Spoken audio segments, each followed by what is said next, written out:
छोटे से कस्बे के इस बड़े घर का आंगन सुबह ही सुबह गीला हो जाता है और आने जाने वालों का स्वागत करने के लिए उस पर सज जाती है प्यारी सी रंगोली। एक तरफ चूल्हे पर चाय उबल रही है तो वहीं दूसरी ओर मिसेस वर्मा अपना पूजा पाठ बस खत्म करने को है। पूजा खत्म करते ही बाहर गार्डन में मेज कुर्सियां चाय के लिए सजाई जाती हैं और फिर मिसेस वर्मा सबको आवाज लगाती हैं, चलो बच्चों फटाफट नीचे आ जाओ, चाय तैयार है। ये मिसेस वर्मा की दिनचर्या का हिस्सा है। सूरज की पहली किरण का स्वागत रोज वो इसी प्रकार करती हैं। मिसेस वर्मा का पूरा नाम है सुलोचना वर्मा। वो दिखने में औसत पर व्यवहार और स्वभाव से अद्भुत थी। उनका घर परिवार ही उनके लिए कर्म भूमि था। शादी के बाद उन्होंने कभी कुछ और सोचा ही नहीं। जो भी किया घर परिवार के लिए ही किया। आज 50 साल की उम्र में भी वो थकी नहीं है। किसी नवयुवती की भांति उछल कूद कर अपने परिवार के सारे काम आज भी वो खुद ही करती हैं। सुलोचना जी का परिवार काफी बड़ा है, जिसमें एक बेटा बहू, बेटी दामाद और पोते पोतियों के अलावा एक कुत्ता, एक तोता, पास पड़ोस के लोग, उनकी काम वाली, दूध वाला आदि कई लोग शामिल हैं। वो अपने घर की आधारशिला है, पर उनकी एक कमजोरी भी है कि वो अकेलेपन से बहुत घबराती हैं। इसीलिए हमेशा वो इन्हीं लोगों से घिरी रहना चाहती हैं।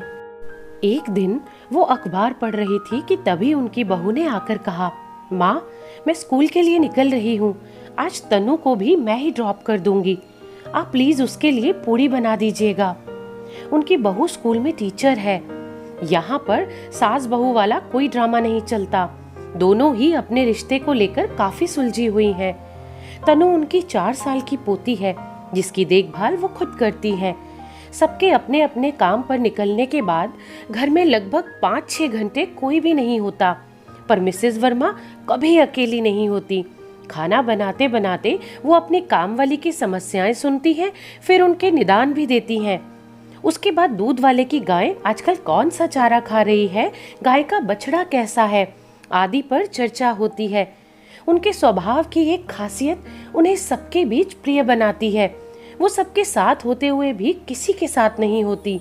मतलब वो सबकी मदद करती हैं, पर कभी किसी के निजी मामलों में वो नहीं पड़ती थी, यहाँ तक कि अपने बेटे बहू के भी नहीं। एक दिन पड़ोस वाली मिसेस कपूर उनके घर आई और उन्होंने कहा, मिसेस वर्मा कल मेरी शादी की 50वीं सालगिरह है, आप कल हमारी पार्टी में जरूर आइएगा। अच्छा अब मैं चलती हूँ। इतना कहकर वो तो वहां से चली गई, पर आज वो उन्हें बिल्कुल अकेला कर गई। मिसेस कपूर ने उनकी दुखती रग पर हाथ रख दिया था। शादी, पति, इन शब्दों का उनके जीवन में बहुत महत्व था, पर 5 साल पहले अचानक हुई पति की मौत ने उनके जीवन को लगभग निरर्थक बना दिया था। उनका पूरा जीवन सिर्फ अपने पति के इर्द गिर्द ही घूमता था। आज वो कई दिनों के बाद अपने पति की फोटो के साथ अकेली कमरे में बैठी फोटो से बातें कर रही थी। तभी तनु ने आकर कहा, दादी आप क्या कर रहे हो, चलो मुझे खाना खिलाओ ना। हाँ हाँ चलो चलो, मैं तो यूं ही बस। इतना कहकर वो तनु के साथ चल दी। तनु को खाना खिलाते खिलाते वो सोच रही थी कि बाल मन भी कितना निर्मल और मासूम होता है ना। किसी तरह का दुख, कोई भी परिस्थिति इन्हें कभी छू भी नहीं पाती। किसी भी तरह का द्वेष, दंभ इनमें होता ही नहीं है। दादी अब चलो खेलने। उनके विचारों की रेल रुक गई और फिर से वो अपने पूर्व रूप में आ गई। अपने भीतर के शून्य को उन्होंने एक बार फिर से अपनी पोती की अटखेलियों से भर दिया। दूसरी शाम मिसेस कपूर की पार्टी में वो अपनी पीड़ाओं को पूरी तरह से भुलाकर उनकी खुशियों में शामिल हुई। पर ये शाश्वत सच है कि खुशियां क्षणिक होती हैं। ये भी उतना ही सच है कि जीवन में दुखों का होना भी बहुत आवश्यक है। अगर दुख ही नहीं होंगे तो खुशियों की क्या महत्वता। पर क्या कभी आपने सोचा है कि कोई दुख, कोई पीड़ा अगर आजीवन कारावास बन जाए तो जीवन में किसी खुशी के कोई मायने नहीं रह जाते। पार्टी में खाना खाते खाते मिसेस वर्मा अचानक से बेहोश होकर गिर पड़ी। लगभग आधे घंटे की हलचल और असमंजस की स्थिति के बाद उन्हें अस्पताल ले जाया गया। अस्पताल में 7 दिन बिताने के बाद मिसेस वर्मा ने अपने बेटे विजय से कहा, बेटा अब मैं बिल्कुल ठीक हूँ, तो मुझे घर ले चलो। मुझे यहाँ पर बहुत घुटन होती है, थोड़ा सिर दर्द और थोड़ी खांसी है, बस वो तो घर पर रहकर भी ठीक हो जाएगी। भला नज़ला जुकाम के लिए भी कोई अस्पताल आता है क्या?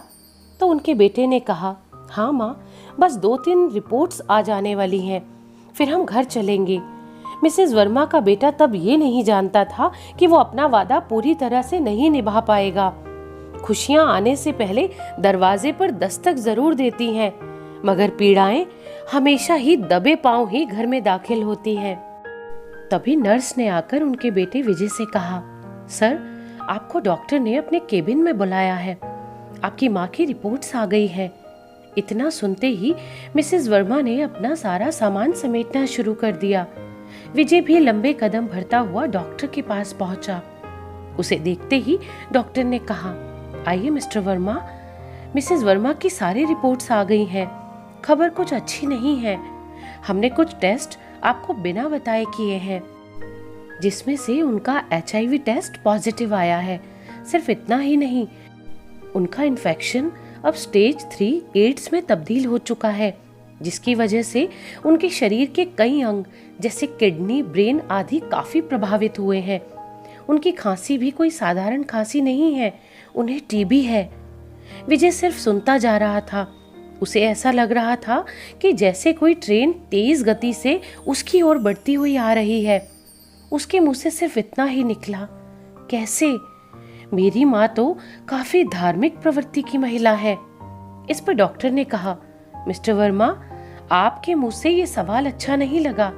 आप तो पढ़े लिखे हैं, धर्म और एड्स का क्या लेना देना है? क्या शारीरिक संबंध ही एक जरिया है HIV फैलने का? और अब कब, क्यों, कैसे से महत्वपूर्ण ये है कि उनकी जान कैसे बचाई जाए। आज कई तरह की दवाएं हैं जिनसे इनकी रोकथाम की जा सकती है, लेकिन फिलहाल सबसे जरूरी है उन्हें इस बारे में बताना, ताकि वो खुद भी सावधानियां बरते और इलाज में वो हमारा साथ दे, क्योंकि अब हमें उन्हें एड्स सेल में शिफ्ट करना पड़ेगा। कमरे में डॉक्टर और विजय ने जैसे ही प्रवेश किया तो मिसेस वर्मा अपने पूरे सामान के साथ तैयार थीं। उन्होंने सवालिया नजरों से उनको देखा और कहा, बेटा चलो, और एक दिन भी अब इस जेल में नहीं रहा जाएगा। तो विजय ने कहा, माँ तुम्हें दूसरे वार्ड में शिफ्ट किया जा रहा है। मगर क्यों? विजय ने एक लिफाफा उनके हाथ में थमा दिया। रिपोर्ट्स पढ़ते ही वो पलंग पर बैठ गईं। उनकी आंखें बंद थी, मगर फिर भी नम थी। लगभग आधा घंटा उन्होंने किसी से कोई बात नहीं की। उसके बाद वो खुद डॉक्टर के पास गई, जहां विजय पहले से ही मौजूद था। उन्होंने डॉक्टर से पूछा, कितना समय है मेरे पास? तो डॉक्टर ने कहा, ऐसा नहीं है, आप इलाज के बाद ठीक हो सकती हैं, बस आप अपनी सकारात्मकता बनाए रखें। मिसेस वर्मा की प्रतिक्रियाएं अप्रत्याशित थीं।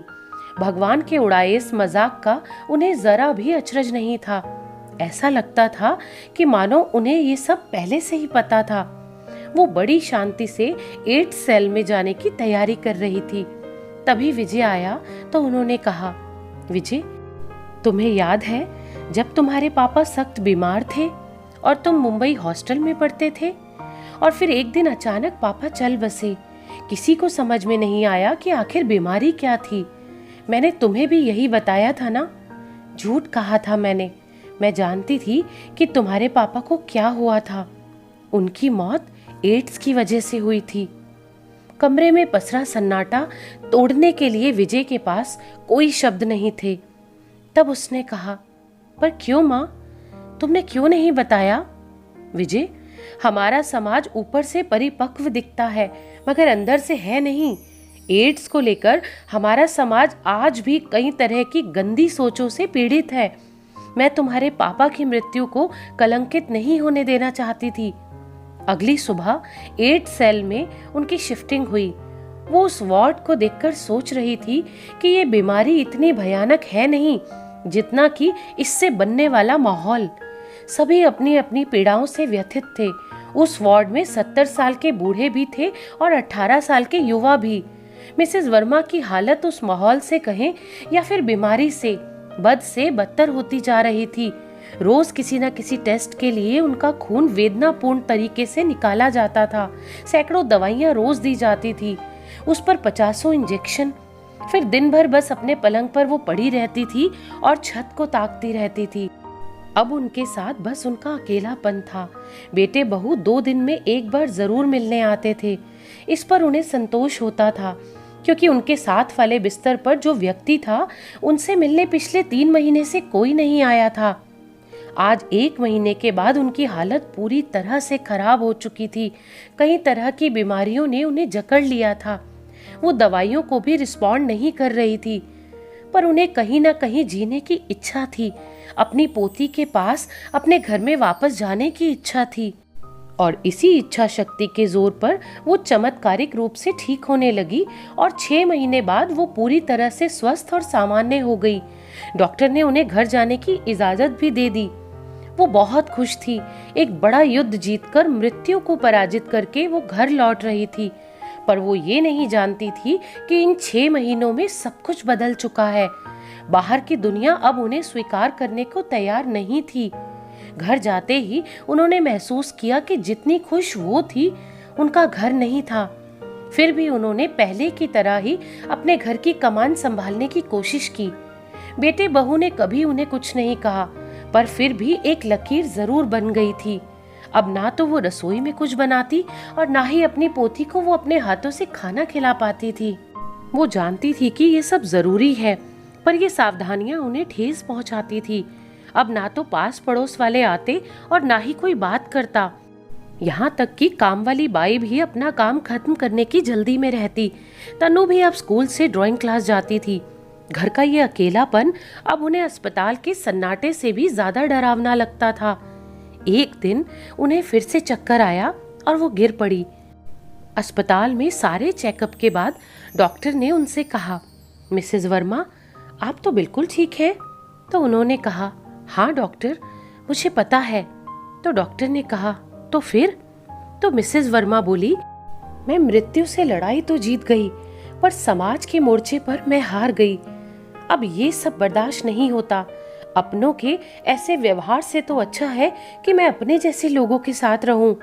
अब मुझे लगता है कि मेरे पति भाग्यशाली थे जो इस इग्नोरेंस के साथ नहीं जिए। ऐसे जीवन से तो इस अस्पताल का आजीवन कारावास ही भला है। तो दोस्तों, इस कहानी के बारे में आपकी क्या राय है? कमेंट करके जरूर बताइएगा। और अगर ये कहानी आपको अच्छी लगी हो तो प्लीज लाइक जरूर कीजिएगा। और ऐसी ही दिल को छू लेने वाली और प्रेरणादायक कहानियां सुनने के लिए इस चैनल को सब्सक्राइब करें। धन्यवाद।